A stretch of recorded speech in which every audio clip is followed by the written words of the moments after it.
Hello everyone and welcome to this first ever podcast episode from Eagles of Empire. These podcasts are thought to be a series of podcasts now that's going to deal with each of the factions in the game, and we're going to deep dive into the unit cards, the doctrine cards, the generals and the veterans of each faction, and giving you some tactical insights on how to play these and maybe optimize on how you recruit your units, how you amp up your units with veterans, and how you use them in conjunction with doctrine cards and generals. And to help me today with this analysis, I've got my good buddy and co-EoE enthusiast, Jonas here. Hi, Jonas. Hello, sir. And welcome to the show. So Jonas has been helping me a lot in the development of the Loire campaign book that's been recently launched. We did a lot of playtesting together. Indeed, we did. Yeah, and Jonas is, I think I'm not underestimating if I say that you're a bit of a Francophile. Well, yeah. Yeah, well, yes. Yeah, you in uniform terms, anyway. Yeah. So, I mean, I think when we first met out, you were actually on your way to Paris to work in Paris. That was within within NATO? That was within NATO, yes, as a staff officer. In Paris, in USSN, very close to one of the areas that were actually fighting during the siege. And also during the Paris uprising in 1871. Yeah. One of the street names were actually named Chasny. Okay, cool, yeah. So a lot of history there. Yeah, so Jonas and I, we've been playing together for a few years now, and we meet up like regularly and play EoE. So Jonas is, if anybody, probably the best co-partner here to do this analysis with me. Jonas also has his own veteran card in the game, Sir Alistair, the war correspondent. There's actually a small ode to Jonas as a token of appreciation of all the help he's given to the game. So I think you'll be in place just to give a short introduction as to how you got into wargaming initially. I mean, we're both in our 40s, but you, 36, sir. Going there. Yeah, not quite. Yeah. I mean, no, we're in our prime. We're in our prime. We're in our prime, of course, yes. But how did you get into wargaming initially? I think, like most people, I started with the old plastic figures, 1:72 scale, Airfix, S-scale level. You all know them, I'm sure.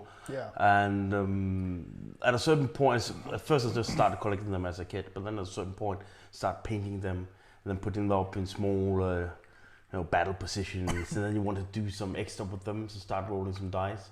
Then I also got into Warhammer 40,000 in the 3rd edition or something, many years ago. Yeah. And then slowly progressive historical games. Mostly focused on World War II, World War I, and Franco-Prussian War. Yeah, okay, cool. Well, a bit of sci-fi, but mostly historical. A bit of sci-fi. Yeah. Well, it's very similar to what I experienced. I think I got into Warhammer initially, playing the Empire back in, I think it was 94, 92 or something like that. So the really, really old metal miniatures that came out back then from Citadel, I think it was. And also I branched into scale 1:72 plastics, and I think that was Revell or Airfix. Revell, yeah. I did the 7 Years' War, Frederick the Great, and like Prussian history always interests me a lot. And at some point during buying all these Osprey books, I ran into the one on the Cavalry Saint-Privat. Oh yeah, that's a good one. Yeah, it's a good one. So there was like this Osprey book on Cavalry Saint-Privat, and that opened the door for me to the Franco-Prussian War, which was at that point I think a war which I knew very little about. It was kind of this exotic war with two huge armies battling out for the balance of power and the future of politics in Europe. So that really got my interest. Right. So let's jump into today's analysis. Then, I mean, today we are gonna look at the Republican French army, and the reason we're doing that is that we just recently launched the Army of the Loire campaign book, with 12 historical scenarios, all focused on the battles fought by the Army of the Loire in the attempt to relieve Paris from the siege. I mean, after the collapse of the empire, the Prussian coalition or the German coalition, they engulfed Paris more or less in an iron grip and besieged the city. And through this, Gambetta escaped in a hot air balloon, landed somewhere in the provinces, and actually stomped out an army, the first of the Republican armies. And he had the agenda with the new government in Tours to, well, first of all, very French-like. They started, first agenda of the new republic was to declare war on the German coalition. I love that, very right? Proper, very proper. Very like defiant there, the French. Yeah. So obviously they had the key objective of the Republican army was to relieve Paris and to save France, more or less. Of course, defeat the Germans. So, German coalition. In many ways, I think that the Republican Army had more clear objectives than the Imperial Army. The Imperial Army collapsed in about 5 weeks. Yeah, I guess that's a good point. You could say that the objectives more clear, perhaps the moral cause for fighting. Yeah, the moral cause. Yeah, like liberate your homeland from the from the enemy.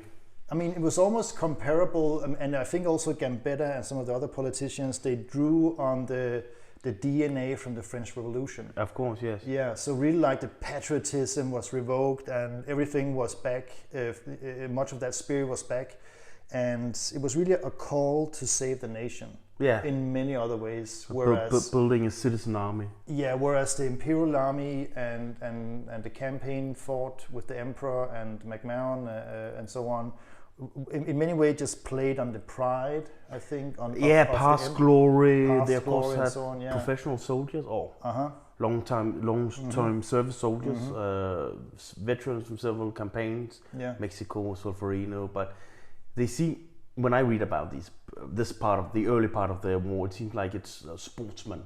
They meet for a match. They fight a little, and then he said, "Oh, I had enough. All right, all forgiven." Oh, my tennis elbow is sore. Exactly. I mean, especially on the general level. And the soldiers just seemed, what can they do? They march, they fight, and then they withdraw into Metz or something like that. Sit there. It's certainly a different spirit later on. So just to set the scales a little bit, the imperial phase of the war lasted about 5 weeks, whereas the Republican phase of the war lasted about 5 months. So that was also another prompt for us as to why to dive into the Republican phase first of all with this Kickstarter that spawned the new campaign books and the new units. So the Republican French Army, it was made up by some core units which have survived from the Imperial Army, but a lot of new recruits, and that will be reflected in the unit cards and the stats. It will be reflected in how this faction is driven by some key persons, key heroes, key veterans to really boost the overall competence and fighting ability of the faction. Some of the units will also have a very low recruiting cost because they are, really just newly draft troops. But will also have a tendency to break under pressure, right? So there is those things, those historical elements have been integrated into the faction. But let's dive into it. Let's start off with the key backbone infantry, the Régiment des Marches, which was the line infantry of the Republic. Can I add an anecdote to this particular unit? Sure. What I read was that in the French army before the war, they had regiments stationed at each region in France, but when mobilized, these regiments, they could in theory be expected to fire on their own citizens in case of an uprising. Therefore, you couldn't have the soldiers in the regiment coming from the same region where they could be deployed. So if you were stationed in Alsace, that was your regiment. You may come from Normandy or Britannia or Marseille even. But it makes perfect sense when you have to keep your own population in balance. You might be forced to shoot your neighbor. You're forced to shoot your neighbor. Yeah, exactly. But when mobilizing for the war, It was chaotic, poorly administrated, and people have to travel from far away. So not all of the reservists, they arrived at the regiments in time for the mobilization of the Imperial Army. But there were a trickle of reservists coming in, and they came into the Regiment de Marche, which was of course merged with some survivors. Some battalions, I think, came from some of the colonies, perhaps also. And I think the best translation for Regiment de Marche is probably task force, if giving a modern word. Modern military parlance. I mean, I think for me it was. When I was looking at this unit and we were trying to develop the stats, we were trying to develop the miniatures, we looked, I mean, there's a lot of art from that period. Because the fighting, as you said, became very patriotic. So a lot of the artists that have been depicting Franco-Prussian War has done a lot of paintings with the Regiment de Marche. And you see them often wearing these inverted goatskin vests. So we wanted to really bring that forward because a lot of the fighting went on into autumn and winter, and they had a horrible winter that year actually. So ragtag uniforms. We really wanted to keep them a little bit like beaten up ragtag and on the heels, like to really get that feeling. So I think we translated a lot of that feeling into the miniatures with great help of the sculptor Bob, who's done a wonderful work on the range. But looking at the stats, Jonas, and at the unit overall, what is your what's your initial input on these guys? Is this a unit that you would see as your first go-to unit, or would you see them more as a overall plug and play? I would say, first of all, I think it's a very versatile unit. It's a sort of, it is the backbone of an army, which it can do a little bit of everything. Movement, shooting, close combat. It's not a bad unit, but it's not a specialized unit in itself. If we see some of the values, considering the charge value at 2d6, it's one lower than their Imperial regiments, which is 3. Then they are ably led, so if you have a section with an officer and they charge together with the officer, they do get an extra die in close combat. Attack, so you're able to offset that with an officer. If you buy the whole section, exactly. They have the Chassepot rifle with a 27. That's a huge upside. A huge upside. I mean, the Germans have like 18-inch range on their needle guns. So having the Chassepot, they can outrage the enemy. And I've certainly used that ability a couple of times. And that's probably one of their key strengths, I think. I mean, totally agree. Key strength will be the Chassepot. That's what you're paying for here, is the extra firing reach. And again, it's not a unit that you would lead a charge with because of its reduced charge value, unless you have an officer, which I think reflects the more varied quality of the Republican army. You need to have the experience of an officer to really get the full potential out of your staff here, or your soldiers. Okay, cool. Let's move on to the next one. Oh, it's one of my favorites. Mine too. Franc-Tireur. What's your take on this, buddy? Well, if you take some of the obvious, they have a sort of special deployment rule in which they deploy at the end of your turn that you bought the unit. But they can then deploy anywhere on the table except not within 12 inches of enemy units, objectives or deployment zones. But it gives quite a free range of choose where to deploy them. And you can really be creative with these units, whether you want to disrupt a line of advance, you want to ambush a unit, you want to be able to move in and take a tactical object quickly. They can do it. They have 8 inches of movement range, which is also great. I think 25%. I think you can feel it. Definitely you can feel it. 27-inch range again. Unfortunately, they only have 2d6 firepower. Which means that they are not that powerful. I mean, they are light skirmishers, but what we have to keep in mind here is that you actually have the ability of the hero. You can add Lipovsky. The legendary commander of the Franc-Tireur in Châteaudun, who really gave the Germans a fight for their money. if you add him on the table, all your Franc-Tireur will have increased firepower. So that's something to keep in mind if you want to play, if you want to have a strategy for a certain game that's really going to be disruptive and hard for the Germans, and you have tactical objectives in areas where you can also find cover. I think these units are probably the best that the Republican Army have. Yes, that's right. They treat light cover as heavy cover. They treat light cover as heavy cover, so you immediately get a better defense. Yeah. You can amp up the firing power if you add Lipovsky. And again, it's only 3 points of recruitment cost. Yeah. Now, I mean, one thing I want to mention here is that on the unit card here, they are actually stated as having the chasse-poe, but I think for all terms and purposes, I think they should be amped down to the tabatier rifle with an 18-inch. I mean, historically, in most cases, they would have all sorts of rifles. So I think, I mean, now that we have play tested the game for so long, it's become obvious that they should probably have the tabatier at 18. I think that the face card, the one you see to the left, if you turn that around, you also have stats, and I think it's actually stated there that they are at 18-inch with the tabatier. Yes, that's something to keep in mind. But I think it's a very interesting unit. You can really use it to take and hold an objective. Yeah. Quickly move in and take it, and then hold it. But I think you have to reinforce them with some of the Regiment de Marche or other units. Yeah. Because they can be outmaneuvered, or maybe not outmaneuvered, but lose a firefight with some of the German units. They can delay an enemy, but maybe not stop them. Yeah, they are in nature. They are disruptive, and they can create let's say disruption in the cash flow of the enemy. Let's say that they go and grab a tactical objective that's behind the front line. They can really, they can pop up everywhere on the table basically.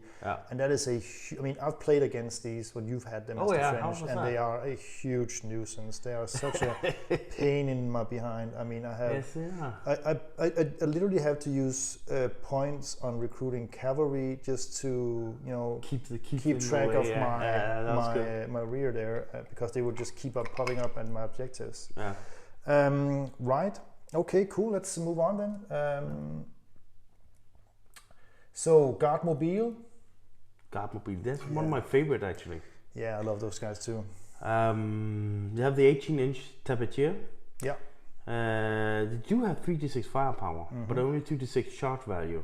The biggest drawback is, of course, the freshly mobilized rule, where if they either charge or are being charged, they lose a base on a 4+. If they fail the morale test, they basically lose manpower. Yeah, so again, that is just a reference to the history of the unit. These were rough recruits, many of them, and many of them were drafted reservists that's coming into action for the first time.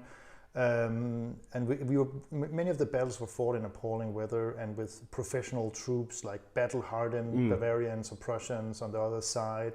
So it's a depiction of the offset in morale that was in place in many of the battles, and also I think a fair enough way to deal with that, and we reduced the cost to 2 command points to recruit them, just to kind of meet that also in a gaming sense. But you can use them offensively. I mean, you can certainly maneuver aggressively on the table with these and engage them in a firefight. Remember, they only cost 2, so it's 4 points for a whole section. Yeah. Deploying on the table. And that I think that's quite powerful. I agree. I mean, you've used them pretty successfully, I think, as a section. Just basically giving you 6 dice firepower for the unit, and that's bad enough. I mean, that's enough. I mean, for 4 points, just rolling 6 dice in firepower, that's awesome. Yeah. I mean, they will melt away if you start to poke at them, but if you are on long range with the enemy, and maybe you can find some cover also. Yeah, this is a great unit for the French. To reinforce some frontiers or something like that. I think it's a great unit. Yeah. And if I may add, the models are fantastic in the box. Well, again, I think Bob really, these are some of his latest in the range, and I think he really added a lot of fantastic character animation. Again, we wanted to add some of these sheepskin vests that appear in a lot of the paintings of the period, and I think he did a wonderful job there again. We've had a lot of great feedback on these miniatures too. Right, so let's move on to some of the more fringe units for the Republican Army. I have a picture here on the left, small one though, but it's a Papal Zouave. Those are coming, they're being developed now. We had, as a part of the Kickstarter, we had the hero General Charette. Oh yeah. Yeah, who led the Papal Zouaves on. The Battle of Le Mans was over several days, and he led a pretty heroic charge on the Ambour Plateau. So I wanted to add these together with him, and it's coming. So they will have a lot of the flavor that the original Zouaves have, but with some abilities that's linked up with their hero general. Oh, interesting. Yeah. Then we have a card now. It's available in web shop. It's the Fusiliers Marins. These were like, I think they were ship crew, and they were naval ratings. These were like specialized troops. As I understand, they were not that many, but they were really, small elite, and So one of the things that I think is interesting about them is that in the beginning we were looking at doing scenarios that had weather conditions because some of the winter battles were really fought in harsh conditions. So we gave these guys the ability that will ignore any weather conditions. Let's see if we come up with scenarios that actually use that. I don't have it at the moment, but I think it's a great way to depict these. These were some hard hounds. I can see that, definitely. Some of the winter scenarios. Yeah, exactly. And they also have ably led, which means that they get on top of the 3d6 so you can actually, on top of the 3d6. So it's an expensive unit, and you won't see a lot of them on the table. But if you do, wow, they're going to do some damage. Yeah, especially if you use them in close combat. So moving over to the standard Marine infantry. French Marine. Yeah, I love these guys, and we're going to launch the card soon. I want to launch it together with a hero general called, I'll see if I can pronounce this correctly, Jory Guibéry, which was actually, he started out in the naval, as a naval general within the naval spectrum of the French army, but moved over when we went into Republican phase, and he was in many ways the right hand of Chancy during the Loire campaign, and it was on Jory Guibéry that Chancy rested all his confidence of winning or holding the right flank at the Battle of Le Mans, but unfortunately there was the German forces, they were just too powerful for. But the Marines, they really saved the day a few times, like the second Battle of Orléans. Oh yeah. They really did an amazing work there. So it's a unit that is going to have a special ability linked up with their general, where they have the ability to clear out houses or defensive positions. And they got 3d6 in defense value. Yeah. So it makes them quite and they're gonna get resilient. They're really resilient. For 4 points, you're going to have a lot of problems, removing these on the table. They're going to have a special ability through the general where they remove the defensive cover dice of the defender, right? So nice. They can circumvent that. Yes. So they are close combat shock troops that you'd use to clear out buildings, more or less. Yeah. Otherwise, I was thinking of doing a unit myself for these, where I add a veteran, perhaps the one that upgrades the shooting ability, or maybe the correspondent veteran, so they get the veteran bonus themselves. Yeah. I think you can use regular French infantry miniatures to paint them up in the correct colors. Yeah, we've done that so far. That works really well. It's basically the same. Code. So. Yeah. Sure. They look really good on the table as well. Yeah, a colorful unit. Yeah. Great. Let's move over to something else in infantry. For the Republican phase, I think it's, in all fairness, they didn't have a whole lot of cavalry, nothing like what the Imperial Army had. No. Certainly not as amped up with old Napoleonic reference as the Imperial Army. But I wanted to bring the Hussars on because they actually, I think I see them in many of the army lists for the battles of the Republican phase, but they were used as scout cavalry. They were not used for charging. They were not used in any way what you see like in the Imperial battles where they just do head-on charges with cuirassiers right into the guns and what have you. But so they're here as a scouting capacity, and I think that they really bring a lot of tactical width to the French.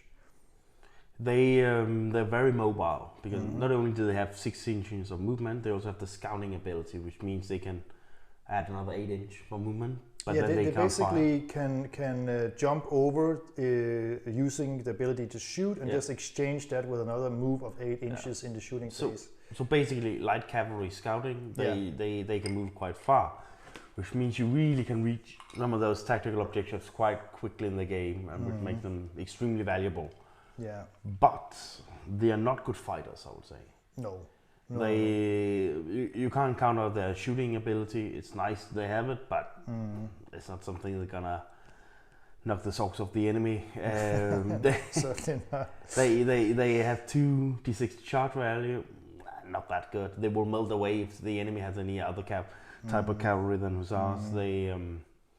I guess they could charge, and you still have the cavalry shock rule, but it's a bit of a gamble. It's a bit of a gamble. I mean, I think that the real strength of this unit is in the early part of the game when the table is fresh and you're just you're blitzing in to get the tactical objectives, to get your economy running. That's when you probably get this. It's not that expensive with 3 command points to recruit, but you do have to remember they have the large target rule, which means that the enemy gets an extra shooting dice when shooting at it because it's cavalry, right? It's really it's massive. So they're vulnerable. An easy target, Very vulnerable. Right, so let's move on to Système Laït. These were the French field guns. I think it's I do like artillery. I like artillery. You like artillery? Yeah. I mean, you have to remember, old Boney, he was an artillerist. That's right. You gotta give him that. He was a lover of guns. So I mean, what I would do if doing artillery in the game, I don't think it makes a whole lot of sense to just bring one gun. I mean, you need the 2 guns. You need the battery. Let's say that you have an enemy which is entrenched. You have the economy to do it. Then I would bring on a battery, 2 guns, and get those 3 dice firing power. Yeah. All 6s are automatic hits. There's no saves. There's no cover. So shooting at an enemy in a building with 3 dice, any 6s you roll with 3 automatic wounds. That's powerful enough for me. I think it can be extremely valuable in specific scenarios. Yeah. Especially if you have an entrenched enemy in buildings, as you said. Maybe some of the Prussian or Bavarian units have some special ability that make them more resilient. Maybe they're veterans. Then the fact that you just have to roll a 6 and skip the save phase because the artillery is too powerful. It can make it vital in certain scenarios. Yeah. And they have a long range. Yeah, I mean, you do get a lot of range here, 48 inches. I mean, it's a little, I think that the German Krupp guns had somewhat longer range, but it gives you some tactical reach on a table. 48 inches is pretty good. And you do have here, I think, a unit that adds something extra, which is going to be hard. I mean, if you got Jägers, for instance, like German, they can really be a pain also. Yeah. So if they're entrenched somewhere, I mean, this would be a good choice to really root out that unit. Yeah. So let's move on, see what we got here. We got the mitrailleuse, the famous, the secret weapon of the French army. The coffee grinder. The coffee grinder. Clack. Yeah. It's a very special unit, I think. Yeah, it is. Because it reminds me about the artillery that you can also see in the stats. Very poor movement rates, but same firepower. 1d6 for 1 gun, 3d6 for 2. Hits on 5+. 5+, yeah, exactly. Non-savable hits. But consider the range. It's actually only 27 inches. Yeah. Not 48 or anything more than that. So it's a little more. You need to get pushed forward a little more than the artillery guns, which of course makes it a little more vulnerable. Yeah, I mean, I wouldn't say that it's in my object. I mean, the way that I look at it, it's not an offensive weapon. It's more like a defensive weapon. It is. If you have a position that you need to hold, yeah, throw in 1 or 2 of these babies, and you'll be rolling 3 dice on 5+. Any hit you get will be automatic wounds. That's pretty good. That's. I mean, if you got statistically, it's an auto hit. Yeah. That's pretty good. Defensive weapon. You're right. I think the one time I remember I did buy a battery of these. I positioned them in a courtyard, something like that, and you never came near it. No. I never used it. But maybe that was ability. It kept you away from an area. It can be like exactly. It can dishearten the enemy. Yeah. You so never came near demoralize them a bit. The Germans, they really feared this one. I mean, they really feared it. I think there were some early experiences. The Battle of Wissembourg and so on, where you really got, I mean, some of the Bavarians really got caught up by mitrailleuse fire. Yeah. And I mean, that just spread as wildfire within the German ranks like this. But I don't think the French historically were that good at using its ability to the full. No, definitely not. I mean, it was deployed together with the artillery. Yeah. And I would have seen it, work so much better as a flanking weapon with the infantry, right? It was infantry support weapon. It could be like a fallback position, tactically. For example, they learned that in 1914 then. yeah. But anyway, it's an interesting unit, and it certainly has a lot of the period DNA of the Franco-Prussian War, and I think that any French player with a little historical respect for the period would need at least 1 or 2 of these in his collection. Yeah, you need 2 guns of these. Yeah. And I said it can be used just to keep people away from an area. Yeah. So. Yeah, certainly. I mean, just demotivize the enemy of moving into that area and keeping them away, and certainly. Right. So now we're moving into some of the heroes. So let's just, shortly just touch upon what heroes are. So heroes are, there are the 2 types of upgrades you can do on your units. You have heroes and you have veterans. Like heroes will be central historical figures that affect a lot of units on the table. Yeah. They are like there's a big personality coming on the table. Everybody will, a lot of what's going on the table will evolve around this person. Whereas veterans are, as they say, they are a person with a lot of experience, and it's in a certain unit, and it just upgrades that particular unit. So. And you can also see that in the costs. Yeah. Heroes cost 4 points. It's expensive, but if you have a certain strategy, it can really pay off. Like we talked about with Lipovsky, who grants an extra firepower dice to all Franc-Tireur units on the table. Yeah, I used Lipovsky in the Chateaudun scenario with Platon. Yeah. And I thought it was really valuable. Yeah, if you have 2 or 3 Franc-Tireur squads on table, then he really adds a lot of added value to your force. 4 points may seem expensive, but I think if you plan your forces right, you should have Lipovsky with the Franc-Tireur, so that will really make a powerful unit. Yeah, definitely. I like him too. He's, if you look up the history about this guy, he's really cool. He was also involved in some of the fighting around Paris. Later on? Where he was tasked with raiding, I think it was an Ulan regiment. Oh. They actually went into a German camp and stole their horses. This guy was a rock and roller, Yeah. I mean, and amazing what he did at Chateaudun. Chateaudun was a village. I think it's to the northwest of Paris.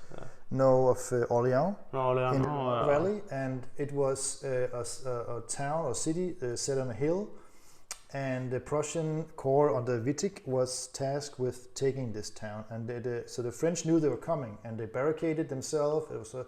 It was a skeleton force of Franc-Tireur, and they just barricaded the city basically, and the Prussians had a hell of a time, rooting out the Franc-Tireurs. It came to the point where they had so much losses in Prussian ranks that Wittig just had enough. And he called in the artillery, and he did something that would later give him the name the Butcher of Chateaudun. He just shelled the whole city, razed it to the ground basically, burned everything. Women, children, huge civilian losses. And there was a special committee under the Republic government which allocated funds to the city afterwards to rebuild the city. That was the extent of damage that it took. Yeah. So, but Lipovsky was the commander and the national hero after the battle because he showed the nation and the Germans that the French would not bend. Yeah. That's quite a story. Charette, a really cool and interesting guy too. I mean, the Papal Zouaves fascinate me. This is a unit of many of them were expat French fighting. It was from the Italian campaign fought by Napoleon III, and they were put in the service of the Papal State afterwards, and they came back to France when France was in trouble and wanted to help out. So Charette grants the ability of veteran to all Papal Zouaves within his proximity. So he's I would say a offensive/defensive booster of a concentrated troop of Papal Zouaves. So he's not covering the whole table, but you not have that many Papal Zouaves because it's an expensive unit. So, but he certainly gives them a lot of bang for the buck. They always save and hit on 4+. For 4+, that's no very powerful. That's very powerful. It's really it's a big boost for them. So I mean, I could easily see myself using him if I had like 2 or 3 units of Papal Zouaves. I'm gonna paint him up. Yeah, it's a nice miniature actually. He was part of the Kickstarter. Yeah, he's part of the Kickstarter. So all the Kickstarter backers will have him. We're going to launch him on the web shop as soon as we have the Papal Zouaves ready as well. And it should actually be noted that the Zouaves from the Zouave Turco pack from Eagles of Empire, they come with separate heads. Yeah. So if you can find some heads in kippies, perhaps, I don't know, American Civil War kippies or something like that. You can actually glue them on and quite quickly paint them up. Oh, you could do conversion there, If you got some ACV, kepi heads, something like that. Perhaps, perhaps. Sure. We're going to do them at some point. We're deeply involved now in another Kickstarter, which is going to come in September, which is going to be something completely new. Not going to tell anything else right now, but we will be doing these, and we'll be doing them in the winter version where they have kind of a hooded the hooded thing. one, the cape. Yeah, but I mean, if you really want some Papal Zouaves, then get a pack of colonial Zouaves or French Zouaves. They have separate heads, so it's very, very easy just gluing on a keepy head. I mean, you could probably get keepy heads from all over the place. You can get them plastic. And 28mm metal or plastic, and then paint them up in this grayish color they had in the uniform. Really nice uniform. Adds a lot of character to the table, I think, and it's such a epic unit for this part of the war. It really stood out in some of the battles, most of all around Le Mans, I think, with the Anvour, Anvour charge. Right, over to veterans. So veterans, again, is this specific boost that you do on a particular unit. So it's not going to cover multiple units like the heroes will do, but it's an 1-point upgrade to a unit that you do when you recruit it. So you can't just put it on the table on a unit that's already there. Whereas if you recruit a hero together with a unit and he goes onto the table, he might cover all units that's actually on the table. That's right. Which has a certain troop style, troop value. So veterans are attached to the unit when you recruit it, and they will disappear with that unit once it's not unit strength. It's an ability you sort of upgrade your unit with or add to your unit. Yeah. So let's jump into these. Veteran of Sebastopol. You got some, we named these after some of the great battles of the army because I wanted to hint, these are veterans. So these are soldiers who've been through battle many times and they contribute with some experience to the unit. So many of these guys will be, up in the years, and they will have fought in some of the big campaigns of the empire, like the Crimean War, the Italian campaign, and so on. So what do you make of these ones? Well, I think the veteran of Sebastopol as a really defensive unit, defensive veteran or defensive ability, they bride, and you can re-roll any defense dice once per round. I believe I used the veteran once, to good effect.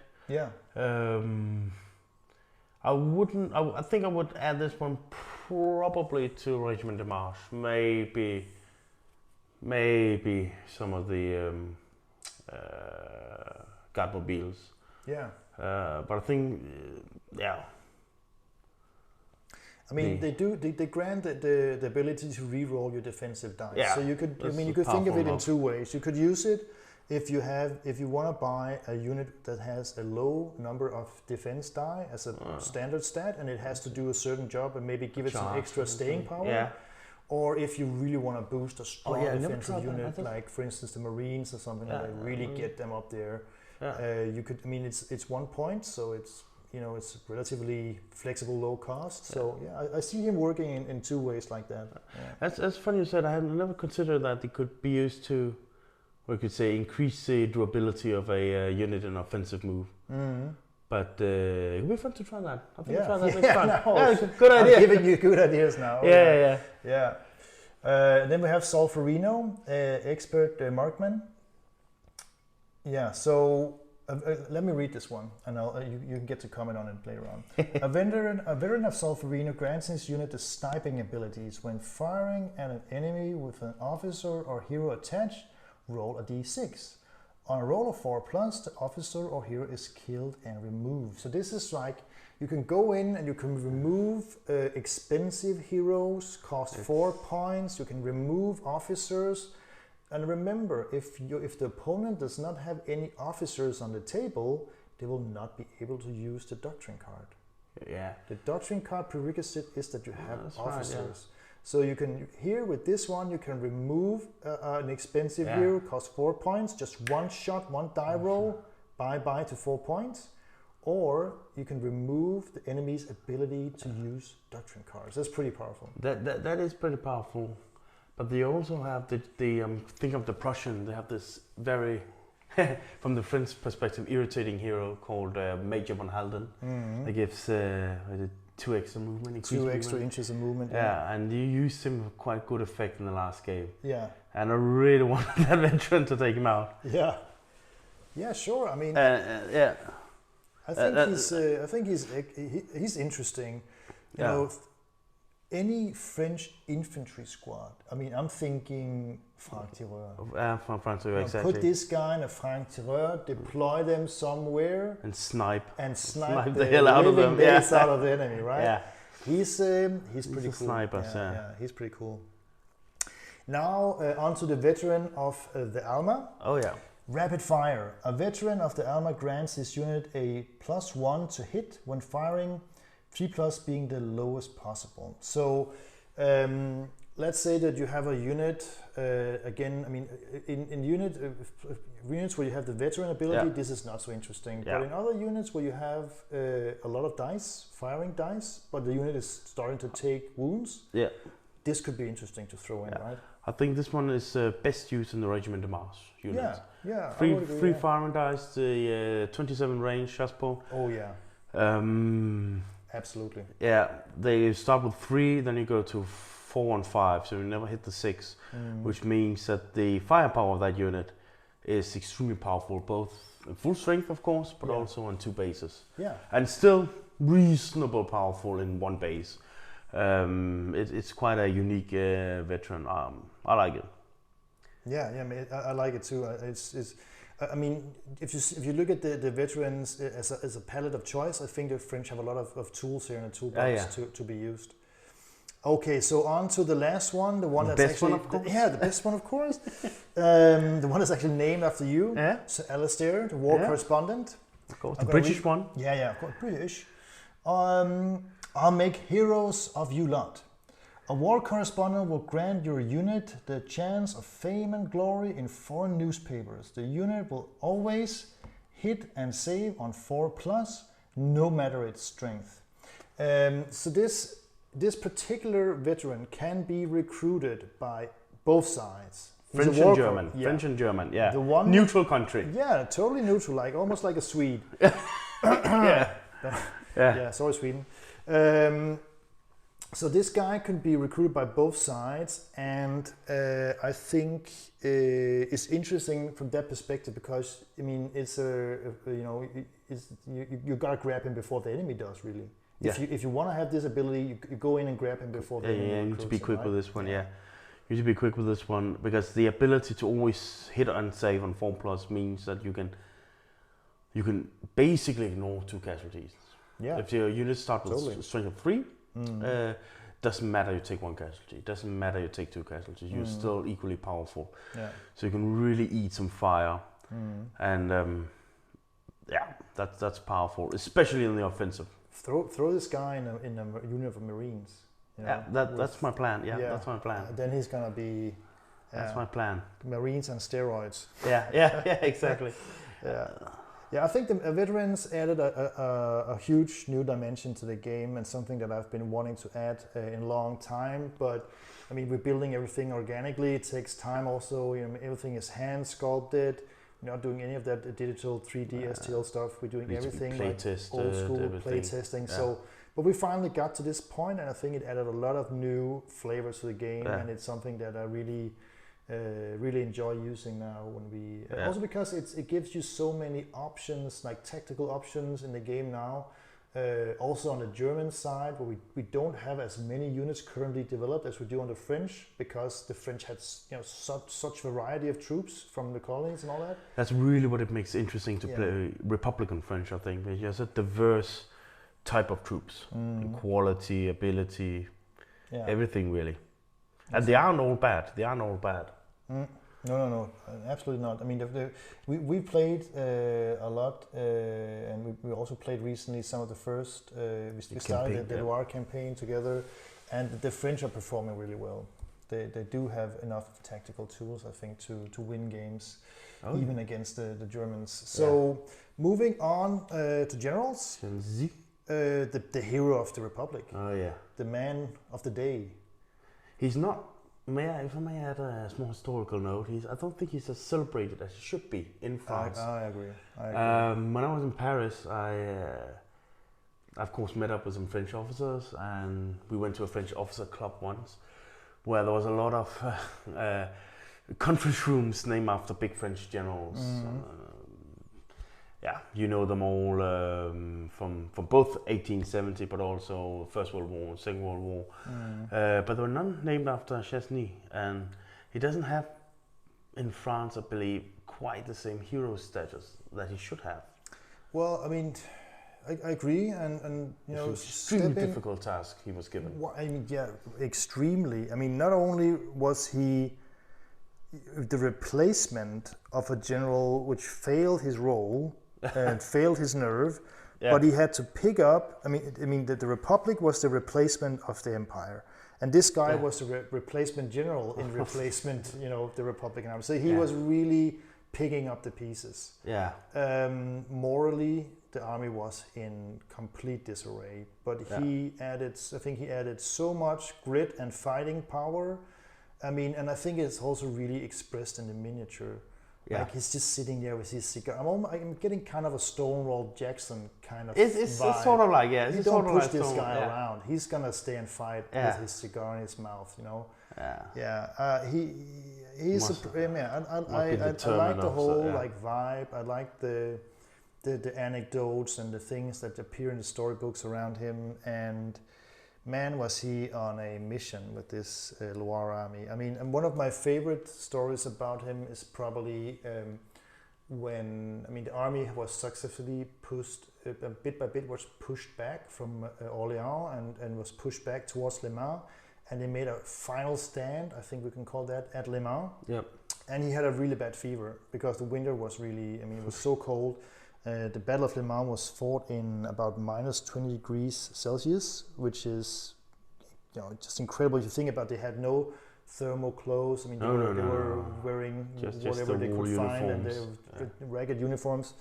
And he went out on horseback on the morning of the battle, just ridden with fever, but he was out there, just greeting all the troops, talking to them, really trying to get everybody to stand and fight. And of course, it was a really tough battle. The French did a tactical retreat after losing the right flank, and he managed to extract his army and march them off away from Le Mans. Later on, it would disintegrate, and there would be another story there. But I think he he succeeded in keeping up a fight. I mean, it is his, I mean, fully to his credit that the Loire army put up that kind of fight that they did. Agree. So looking at his tactical board, of course he has the 3 standard tactical activations all general has, and he's got his own particular one for a campaign mode. Yeah. So when you have built up battle fame from battle to battle, you can start to use this and buy the ability here to place a guard mobile section in your deployment zone for only 2 battle fame points. Also, I mean that's really, I mean, it's kind of stomping out troops. Yeah, it is. I use it once in the campaign. It was very useful. Yes, there's 3 abilities, of course, as a general. If we should go through them, we start with we can do that. Yeah, sure. I mean, generals are relatively new also to the game. Yeah. They are a off-table tactical unit that has a tactical board. And each round you place the general on a new spot. So you can't place him on the same spot 2 rounds in a row. And each of these spots will give you some kind of advantage in this round. Yeah. So it's not every round where it's relevant, but it can give an edge. Yeah, it kind of represents the general being directing the battle from afar and just reaching down with certain particular directions, advantages, orders, whatever. Yeah. So field medic. Yeah, I see this very much where he sent reinforcements up to certain hard pressed units. It's a powerful one. Once your units start taking casualties, you can get a unit strength back. Yeah, definitely. Yeah, I mean, obviously, if you have a unit that's far away from the deployment zone, it's going to be a costly affair to put troops all the way up there again. And you can jump in here with a general and put in a unit strength on the table again, and it's a great ability. Of course, the Germans have the same because this is a standard ability, but it certainly gives you that last line of hope if you have a unit that's really hard pressed somewhere on the table. Yeah. Staff orders. This is one of the things you actually were involved in developing staff orders. Yeah, I really like that because I wanted to have the national doctrine cards more into play. Yeah. And this one, you pick one for free, one national doctrine applied for free. Yeah. Or you certainly need an officer on the table to use it, but still. So you can really get some of the unique abilities that each size has, whether you're Bavarian, Prussian, French. So that's a lot of, I would say, unit-specific flavor to the game. It does. I mean, and it's again, if you have the doctrine card is built up so that it will have 3 possible activations you can use, and the cost will increase as the effect of the doctrine activation will increase. So you can, with this ability, you can actually buy some of the expensive ones, and you only pay with the activation of the general. Yeah, you don't have to pay with command points or ammo or anything like that. So I think it's a nice alternative if you're not able to use field medic or intercept orders, which is also really effective. I think then you can always jump to staff orders and use one of your doctrine activations for free. I think it's a great ability too. I think it is. Yes. So intercept orders. Oh yes, I really like that one. You can pin an enemy unit in place, but you do need to have a unit that has a line of sight to it. It may still fire, but it can't move, which really represent long range pinning fire. Not lethal, but enough for them to keep the head down. Maybe target the orderly or something. Yeah, I mean that's one way to represent it. It can also be that you have you've scouted out enemy moves beforehand, and you can anticipate what the enemy is doing. But I mean, what it does tactically on a table is that it freezes the movement of an enemy unit for that particular turn. Yeah. The enemy can still defend and shoot. But it can't charge, it can't move, and that is pretty good. Huge pain in the behind as well. I mean, I have had sections storming up towards a village, getting pinned down, getting shot to pieces. It's really, if you use it in the correct way, it can certainly turn around upside down. It's powerful. Right. So the last part we need to cover on the general is the bonus. every general has a unique ability which is used in a campaign and also a unique bonus. It's often going to be a set of unique units that is granted in the very first round of deployment. So it's a booster to your initial starting force. Yeah. And Chancy brings the following. In round 1, you may deploy 1 free squad of Regiment de Marche and attach 1 free veteran. So that's pretty good. I mean, you start out already with a veteran and a Regiment de Marche. I mean, we covered those veterans. There's many ways you can use that together with the Regiment de Marche and really get a good, solid, extra starting unit on the table. Yeah, so you get to start with a little more unit that you would normally get, which increase the flexibility of the game. Definitely, yeah. I would say. All right. So the last thing we need to cover is doctrine cards. The Republican doctrine card we have right now is the one called the Défense Nationale, National Defense. It plays a lot about into the whole like vibe of the Republican Army. You know, what we talked about before, like really getting back to the feeling of the French Revolution, defending France, saving Paris, all this stuff. So like we talked about, the different doctrine activations here, they have different cost and will bring certain levels of grant certain levels of abilities to your army. Doctrine activations is something that you pay with command points and then you activate it. So it's a plug and play extra boost, but you do need an officer on the table to use it. So let's start out with the first one here, Gambetta's Unless of course you use the general special ability staff orders. Yeah. But you still need an officer on the table to effect it. So Gambetta's Wrath goes like this. Gambetta sends fresh recruits. Choose 1 squad of mobile in command. In command means it has to have an officer attached. Regain 1 unit strength for this squad. So this is kind of, again, you're repairing losses that you've taken far onto the table, losses that will be hard to replace tactically. Especially if you remember the mobiles had this new official mobilized rule where they lose, they can potentially lose a base if they are charging or being charged. Yeah. And it's a good one to keep this one in the back of the hand to boost it up again if needed. Exactly. I mean, historically, the Army of the Loire, it just grew from, I think it was 30 or 40,000 into an excess of 100,000 really fast. I mean, in a period of a few weeks or something, they swelled the numbers massively. Yeah. So a lot of recruits coming in all the time. And this is, I think, a nice way to represent that and also to offset the rule that you mentioned with freshly mobilized, where they will lose unit strength due to desertion. So fix bayonets. Choose a mobile or Regiment de Marche unit in command. This unit will charge with +1 attack die per squad this round. That's pretty strong. If you have if you're charging an enemy and you really want to make sure that you get max effect. Mobile or Regiment de Marche, I mean, sure, both of them are. I don't know if Mobile would be my first choice as a hand-to-hand unit, but certainly Regiment de Marche, it could boost them. It's sort of try to offset some of the poor close combat abilities of the French Republic.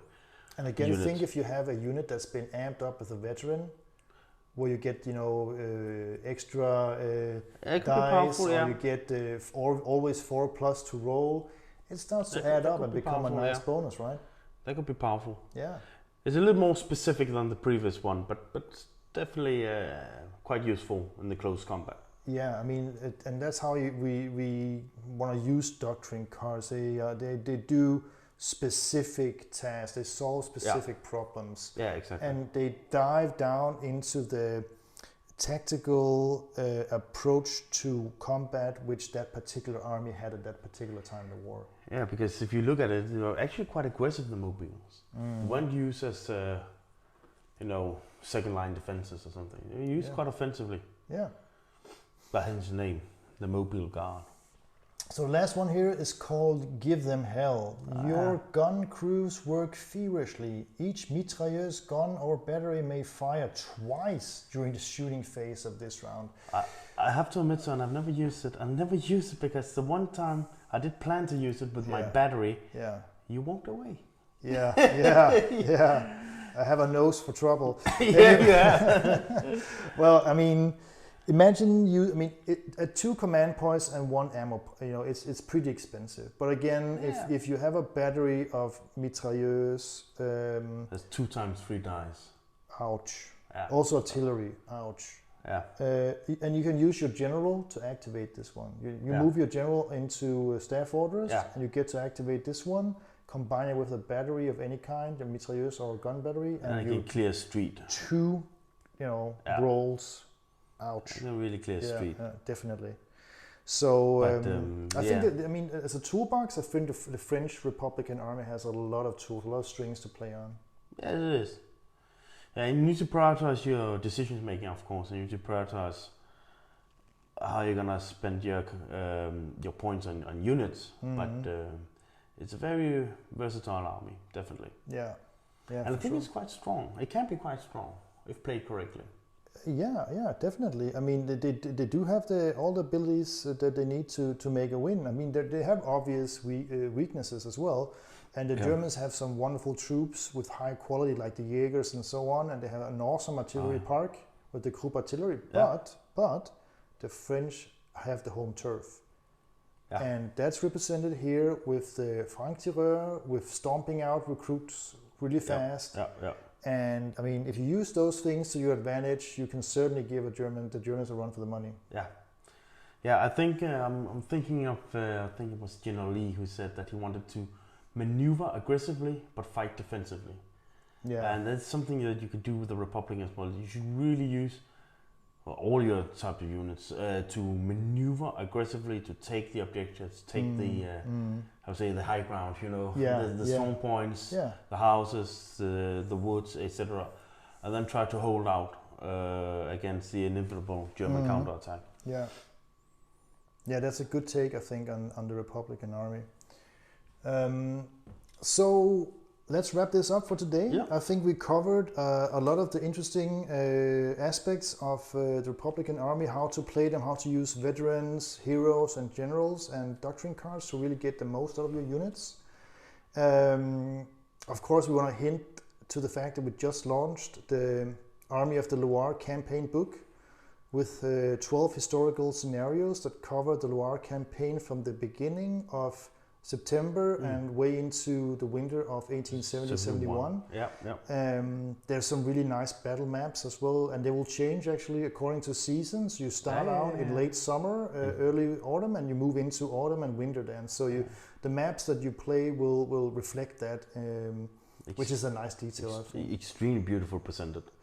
So, and we are actually on a 1-to-1 level playing through the campaign right now. We are that, And we're played through the first 3 scenarios. And if I do believe that the French are leading with 6 points.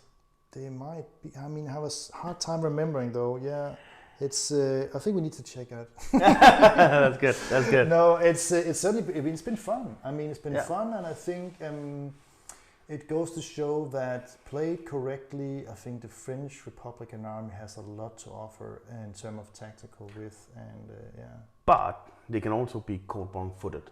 Yeah, certainly. And you did that with one of the scenarios for me. Yeah.